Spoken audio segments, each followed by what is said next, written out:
తాజా 30 చంద్రబాబు అంటేనే సర్వేలకు ర్యాంకింగ్లకు పెట్టింది పేరు. ఆయన ర్యాంకింగ్లో ఎక్కడ వెనుకబడతామోనని మంత్రులు, ఎమ్మెల్యేలు, ఇతర ప్రజాప్రతినిధులు, బ్యూరోక్రాట్లు హడలెత్తిపోతుంటారు. 2004కు ముందున్న సీఎం చంద్రబాబుతో పోలిస్తే ఇప్పటి సీఎం చంద్రబాబు కొద్దిగా మారినప్పటికీ ర్యాంకింగుల్లో మాత్రం పెద్దగా మార్పులు లేవు.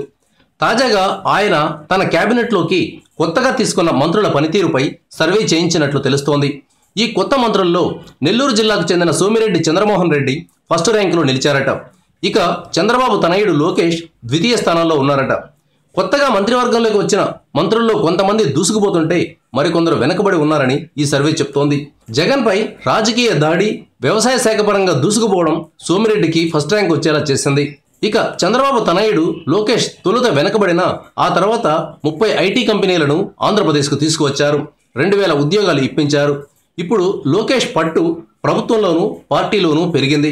ఇక కళా వెంకట్రావు, కాళవ శ్రీనివాసులు ఇద్దరూ తమ శాఖలతో పాటు చంద్రబాబు తమకు అప్పగించిన విషయాల్లో బాగానే దూసుకెళ్తున్నారు. వీరి విషయంలో కూడా బాబు సంతృప్తిగానే ఉన్నారు. కార్మిక శాఖ మంత్రి పితాని సత్యనారాయణ సుదీర్ఘకాలంగా పెండింగ్లో ఉన్న గుంటూరు బజరంగ్ జూట్ మిల్ కార్మికులతో చర్చలు జరిపి సక్సెస్ అయ్యారు.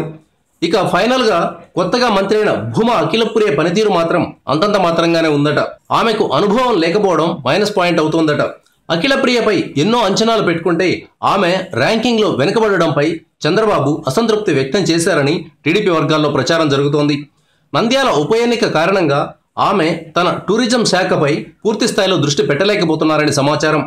నంద్యాలలో గెలిస్తే అదే ఊపుతో తన శాఖపై కూడా పట్టు బిగిస్తారని టీడీపీ నేతలు భావిస్తున్నారు. ఇక ఎక్సైజ్ శాఖ మంత్రి జవహర్ బీరుపై చేసిన వ్యాఖ్యలు, వైన్ షాపులు, బార్ల తరలింపుపై ఆయన తీసుకున్న నిర్ణయాలు ప్రజల్లో వ్యతిరేకతకు కారణమయ్యాయి.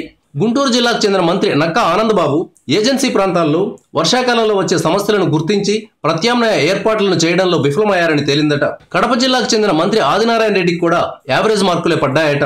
అయితే ఆయన రాజకీయంగా కడపలో జగన్కు సరైన ప్రత్యర్థిగా మారాడని పార్టీ నేతలు బాబుకు నివేదిక ఇచ్చారట. ఇది ఎంతవరకు నిజమన్నది ప్రశ్న. గ్రౌండ్ లెవెల్లో పరిస్థితి ఎలా ఉందో తెలియదు కానీ సోషల్ మీడియాలో మాత్రం ఆదినారాయణ రెడ్డికి తీవ్రమైన వ్యతిరేకత ఉంది.